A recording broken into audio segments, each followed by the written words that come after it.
जानने की कोशिश करेंगे, चूँकि कुछ पॉलिटिकल मुद्दे हैं, कुछ विभागीय मुद्दे। तो पहले हम झारखंड के विभागीय मुद्दों को लेकर ही बात करेंगे। सड़क जैसी योजनाएँ हैं, जो धरातल पर उतर भी रही हैं। अभी एक नया प्लानिंग किया है, ताकि एक गाँव को दूसरे प्रखंड मुख्यालय या जिला मुख्यालय से जोड़े। देखिए, पिछले 5 साल के कार्यकाल में भी सड़क को प्राथमिकता पर महागठबंधन की सरकार ने उस पर काम किया है और आज आप लोग खुद भी महसूस कर रहे होंगे कि जो दूरी आपको तय करने में 1 घंटे का समय, 1.5 घंटे का समय लगता था, आज के दिन आप अपने जिला मुख्यालय या प्रखंड मुख्यालय पर जो है 15-20 मिनट, आधे घंटे के समय में पहुँच रहे हैं। इस सड़कों की स्थिति दुरुस्त होने की ही वजह से यह संभव हो पाया है। लेकिन फिर भी अभी कई सारे ऐसे ग्रामीण, सुदूर ग्रामीण इलाके हैं या फिर ख़ास करके जो वन क्षेत्र में आते हैं ऐसे गाँव टोले, कुछ परमिशंस वग़ैरह की वजह से भी वो नहीं जुड़ पाए हैं। लेकिन उन इलाकों में भी कैसे बुनियादी सुविधाओं में लोगों को दिक्कत ना हो, उन्हें आस-पास के बाज़ार हाट में, अस्पताल में, इन सब जगहों पे या ब्लॉक तक पहुँचने में परेशानी ना हो, उसके लिए सरकार के द्वारा प्रयास किए जा रहे हैं। मनरेगा के माध्यम से मिट्टी मोरंग की सड़क का भी निर्माण की बात है और जो गाँव नहीं जुड़े हुए हैं सड़क से, उनके डीपीआर को, सड़कों के डीपीआर को बनाने के लिए विभाग को निर्देशित कर दिया गया है और जल्द ही आपको उन गाँव से भी सड़कें जुड़ी हुई मिलेंगी। सड़क के मामले में भारत सरकार से कितना आपको सहयोग मिल रहा है? चूँकि सरकार, झारखंड सरकार ये भी आरोप लगी, जो इस बार बजट पास हुआ उसमें झारखंड को बहुत कम पैसे मिले, जबकि बिहार को ज़्यादा पैसे मिले थे। देखिए, ग्रामीण इलाकों में उत्सव कराने की बात तो केंद्र की सरकार कर रही है, लेकिन हम सब जानते हैं कि ग्रामीण विकास विभाग का जो बजट है उसको कम कर दिया गया है। तो अगर इस देश में ग्रामीण विकास जो है वो अगर प्राथमिकता में नहीं है केंद्र के, तो उसका प्रभाव राज्य पे भी पड़ना है।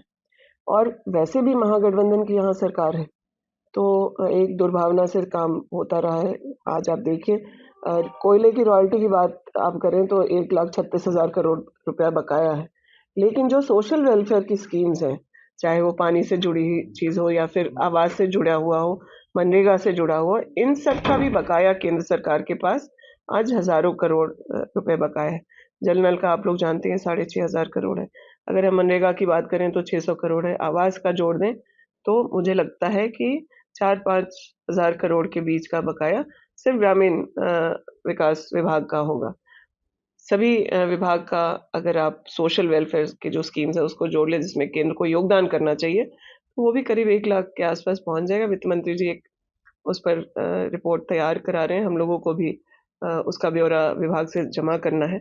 जल्दी वो आंकड़े भी आप लोगों के मीडिया के पास और जनता के पास, झारखंड की जनता के पास क्लियर होगा कि केंद्र ना सिर्फ़ कोयले की रॉयल्टी बल्कि सोशल वेलफेयर स्कीम्स का भी पैसा झारखंड को उससे वंचित रखा है।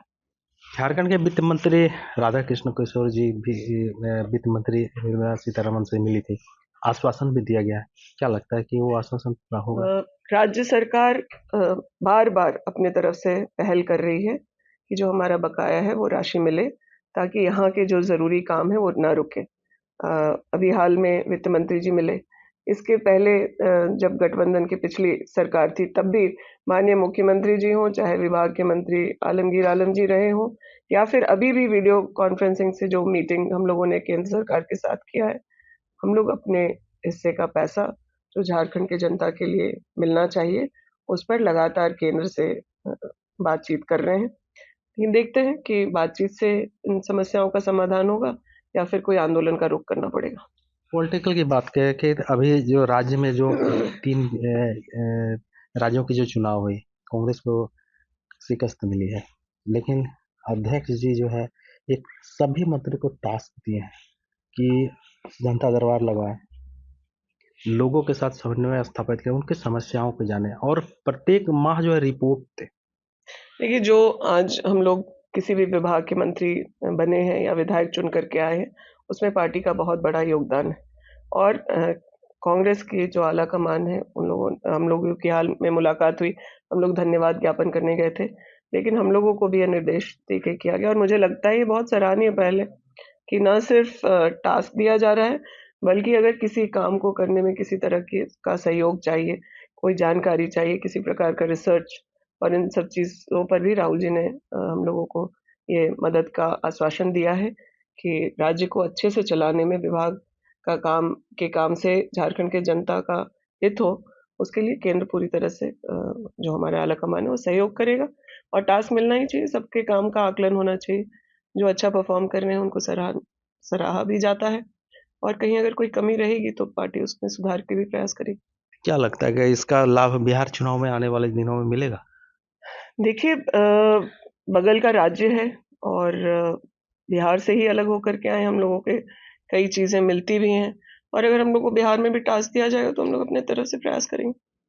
क्या लगता है कि बिहार में जिस तरह सरकार नीतीश की है और तेजस्वी यादव जो है लगातार आक्रामक है, कल उनको घोड़े पर भी जो है एक तस्वीर दिखाई गई थी। देखिए, बिहार में सब कुछ ठीक नहीं चल रहा है, डबल इंजन में किसी से छुपा हुआ नहीं। तो विपक्ष का काम है कि जो गड़बड़ियाँ हैं उसको उजागर करें, और पूरी ताकत से उजागर करें, क्योंकि लोगों को बरगला करके कई बार लोग सत्ता में रह गए हैं, और वहाँ तो जिस तरीके से नीतीश कुमार जी पलटते रहे हैं, उसका भी असर वहाँ के लोगों के विकास में दिखा है। मणिपुर में जो है राष्ट्रपति शासन लग गया। ये जो 2 साल के बाद मुख्यमंत्री ने इस्तीफ़ा दिया है, ये बहुत अफ़सोसजनक बात है। राहुल गांधी जी लगातार मणिपुर की स्थिति को लेकर के आंदोलनरत रहे, संसद में आवाज़ उठाए, सड़कों तक पूरा पार्टी इसको लेकर के प्रयास करता रहा, लेकिन नींद बहुत लेट टूटा है, और मणिपुर को तो बर्बाद करने का काम केंद्र सरकार ने किया है। कल आप जो अमेरिका सवाल अमेरिका अमेरिका जो गए हुए थे प्रधानमंत्री जी, वहाँ पर राहुल जी ने एक सवाल खड़ा किया है कि चूंकि अदानी मुद्दे पे प्रधानमंत्री निजी बयान बताते हैं, जब भारत आते हैं तो वो उस पर चुप्पी साधे रहते हैं, क्या कहना चाहिएगा? देखिए, जो काम देश की मीडिया को करना चाहिए या प्रधानमंत्री जी को देश में रहते करना चाहिए, वो प्रेस कॉन्फ्रेंस तो वो कभी यहाँ करते नहीं हैं। ट्रम्प जी की दोस्ती ऐसी है कि वो प्रेस कॉन्फ्रेंस से को भी मना नहीं कर पाए, नहीं तो यहाँ देश में लोगों को जवाब देने में प्रधानमंत्री जी को बहुत तकलीफ होती है। आज अडानी के ऊपर जो केस हुआ अमेरिका में, उसको लेकर के देश की भी किरकिरी हुई, लेकिन यहाँ भी मोदी जी चुप रहे, ना उन्होंने संसद में कुछ कहा, ना प्रेस के सामने कुछ अपनी बात रखने का काम किया, लेकिन वहाँ भी गए तो जवाब देने के बजाय या फिर अडानी की तरफ कोई सख्त रवैया दिखाने के बजाय उन्होंने वहाँ जाकर के इसको अपना व्यक्तिगत मामला बताने का काम किया। देश तो जानता ही था कि अडानी और देश के प्रधानमंत्री का क्या रिश्ता नाता है। उन्होंने इंटरनेशनल प्लेटफॉर्म पे भी इस बात को मान लिया है कि मामला उनका व्यक्तिगत है। राहुल जी लगातार किस तरीके से कॉर्पोरेट घरानों के लिए मोदी जी काम करते रहे हैं, अपने दोस्तों का जेब भरने का काम करते रहे हैं, इसके बारे में लगातार बोलते रहे हैं। लेकिन जो बातें उनको देश की जनता के सामने बहुत पहले जिस पर बोलना चाहिए था, सख्त कार्रवाई करनी चाहिए थी, उन सब चीज़ों को नहीं कर रहे। तो ये थे ग्रामीण विकास मंत्री दीपिका पांडे सिंह ने उन्हें बेबाकी से अपनी बातों को रखा। राज्य में सड़कों का जाल कैसे बिछाया जाए, नेटवर्क कैसे लोगों को जोड़ा जाए, उसको लेकर भी बातें की।